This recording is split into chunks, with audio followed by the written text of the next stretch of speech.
اور بشرا be be اوپر سے اتری ہوئی ہے. پورا جملہ نہیں کرتے. باپ کے جیسا باجوہ ہوتا ہے. 3 ملازموں کے ساتھ گھر اکیلی تھی بیچاری بشرا بی بی. تو بیچاری وجیہ کی بیٹی بھی گھر اکیلی تھی جو شادی شدہ بھی نہیں ہے. یہ ہو گیا وہ ہو گیا. خواتین کے بارے میں بڑی انہوں نے بات کی. ایک ہی خاتون ہے بشرا بی بی, کوئی اور خاتون نہیں ہے. وہ 3 ملازموں کے ساتھ گھر اکیلی تھیں. ایک تو اکیلی تھی, وہ بھی 3 ملازم بھی تھے. یہ سمجھ نہیں آئی مجھے. 3 ملازموں کے ساتھ گھر اکیلی تھی بیچاری بشرا بی بی. تو بیچاری وجیہ کی بیٹی بھی گھر اکیلی تھی جو شادی شدہ بھی نہیں ہے.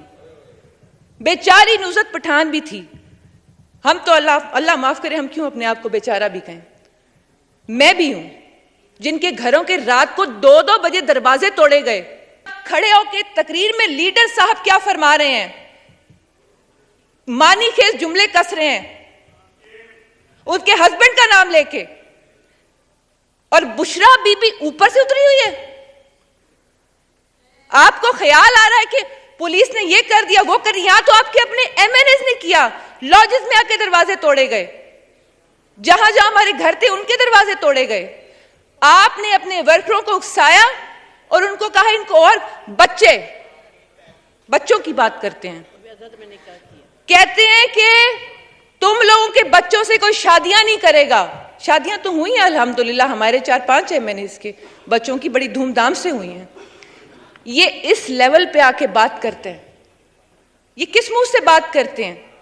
پھر کہتے ہیں دھرتی ماں ہوتی ہے, ریاست ماں کے جیسی ہوتی ہے, کیونکہ ملک سے زیادہ لاڈلا اور عوام سے زیادہ لاڈلی کوئی چیز نہیں ہوتی ہے. لوٹوں کی بات انہوں نے کی ہے, ہم ابھی بھی سنتے ہیں. یہ آج بھی ایک معزز ممبر فرما رہے تھے, کل بھی لوٹے لوٹے لوٹے لوٹوں کی آواز آ رہی تھی. میں نے ان سے پوچھنا ہے کہ پرویز الہی کو ہار پہناتے وقت کہا تھا کہ ویلکم لوٹا صاحب آپ آ رہے ہیں. یہی اسٹیبلشمنٹ جب مداخلت کرتی ہے آپ کی اپنی ایما پہ تو آپ کو پسند آتی ہے. یہی الیکشن کمیشن جب آپ کے من چاہے فیصلے کرتا ہے, چاہے وہ کوئی بھی جماعت ہو کوئی بھی لیڈر ہو, تو آپ کو پسند آتا ہے. آپ کو نہیں پسند آتا تو وہ فیصلہ جو آپ کی منشا کے مطابق نہیں ہوتا, حالات کے حساب سے, جو آپ کو سیاسی فائدہ دے سکے یا آپ کو ذاتی فائدہ دے سکے. اس پارلیمان نے اپنی بے توقیری اور بے حرمتی خود کروائی ہے. اس پارلیمان نے اپنے اختیارات میں خود کمی کی ہے. آج بھی اگر آئین کی حاکمیت ہے, اگر اس کی بالادستی ہے, اسی کے تحت سارے قانون ہیں, یہ معزز ایوان اسی کے تحت چل رہا ہے, تو اسی آئین جس کو اب 50 سال ہونے کو آئے ہیں, اس پارلیمان کا حق بنتا تھا, ان کا فرض تھا کہ وہ جو آئین اتنی محنت سے بنا اس کی یہ رکھوالی کرتے. اس کو بار بار یوں بے دردی سے, اور اب تو خیر مثال ہی دینے کے لیے نہیں ملتی جتنی بے دردی سے آئین کو کچلا گیا ہے. جو آئین میں چیزیں مبہم تھیں, جو جن کی صحیح طریقے سے نہیں سمجھ میں آ رہی تھی, وہ اس پارلیمان کا کام تھا کہ اس کے اندر مزید امینڈمنٹس کرتے, وہ ترامیم کی جاتی جس سے چیزوں کی اور وضاحت ہوتی, تو بار بار چیف جسٹس صاحب کا دروازہ نہ کھٹکھٹانا پڑتا, کیونکہ پھر وہ ڈیڈی بن جاتے ہیں اور پھر وہ جو کہتے ہیں وہ سب کرنے لگ جاتے ہیں, کیونکہ ان کو صرف اختیار دیا گیا ہے تشریح کرنے کا, وہ تو تبدیل بھی کرنے بیٹھے ہیں. لیکن میں یہ سمجھتی ہوں کہ منوان کسی بھی ادارے کا یا باہر کی کسی چیز کا کوئی قصور نہیں, سارے کا سارا قصور اور ذمہ داری اس ایوان اور اس کے ارکان کی ہے, جو آج یہ نوبت آئی ہے. اور مجھے خوشی ہے کہ کچھ ممبران نے یہ تسلیم بھی کیا ہے کہ ہم نے وقت پہ فیصلے نہیں کیے, اور جب کیے تب اس دور کی حکومتوں کے شاید اپنے ذاتی مفادات کی خاطر کیے گئے.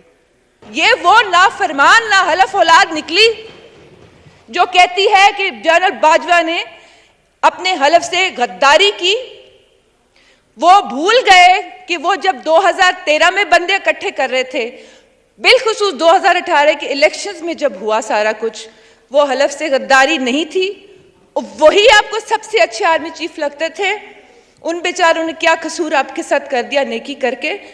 پھر اس کے بعد آپ نے ان کو ایکسٹینشن دی, پھر آپ نے ان کو قوم کا باپ بنایا.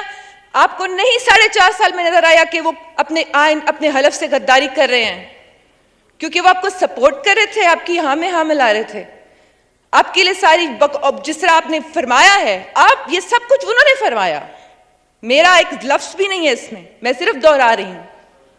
تو وہ سب میٹھا میٹھا ہپ ہپ اور کڑوا کڑوا تھو تھو, اور اب جس طرح آپ نے فوج کو بدنام کر دیا, ان کے ساتھ بھی ویسے ٹھیک ہی ہوا, کیونکہ جس بے دردی سے اس ملک کے ساتھ کھیلا جا رہا ہے جناب اسپیکر, اور یہ آپ ذرا اندازہ لگا لیں اس ایوان کی حساسیت کا, ان کی سنجیدگی کا, کہ پورا ایوان خالی پڑا ہے اور بڑے امپورٹنٹ باتیں ہو رہی ہیں یہاں پہ, امینڈمنٹس جو ایک کمرے میں بھی ہوں گی اور پیپر یہاں پہ آ جائے گا آپ کے سامنے, اور وہ تالیاں شالیاں ڈسٹ ٹسٹ بجا کے وہ پاس بھی ہو جائے گا. مسئلہ یہ ہے اسپیکر صاحب کہ لوٹوں کی بات انہوں نے کی ہے, ہم ابھی بھی سنتے ہیں.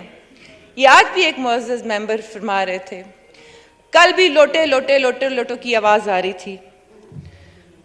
میں نے ان سے پوچھنا ہے کہ پرویز الہی کو ہار پہناتے وقت کہا تھا کہ ویلکم لوٹا صاحب آپ آ رہے ہیں. شیخ وقاص کو اسی طرح ابھی پچھلے دنوں جو جوائن کیا اس کو بھی کہا ہے بہت بڑے لوٹے خوش آمدید.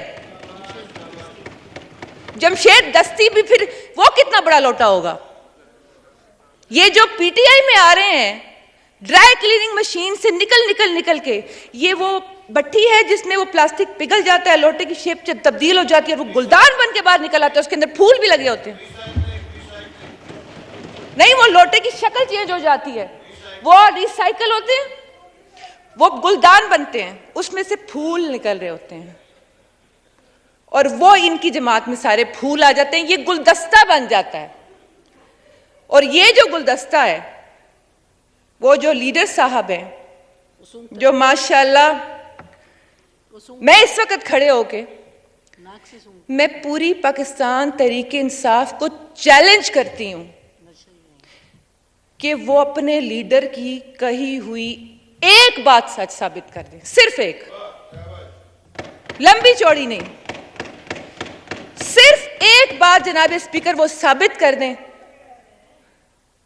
اور دوسری بات یہ ہے کہ یہ کہتے ہیں نا, آج بھی فرما رہے تھے کہ خان صاحب نے یہ کیا, آپ نے, ادھر سے بھی یہی ہوتا ہے, آپ نے یوں کر دیا. مسئلہ یہی ہے نا کہ آپ نے یوں کیا اور آپ نے یوں کیا. میں کہتی ہوں خان صاحب کی ساری باتیں ٹھیک, مثال کے طور پہ وہ جو کہتے ہیں الزام لگاتے ہیں لوگوں پہ, باقی لوگوں پہ, ایک منٹ کے لیے مان لیں کہ وہ درست, لیکن آپ نے جو کیا وہ بھی ساتھ مانیں. تو پھر آپ یہ بتائیں کہ آپ میں اور باقیوں میں فرق کیا رہ گیا؟ آپ دین کو بیچ میں کیوں لے کے آ جاتے ہیں؟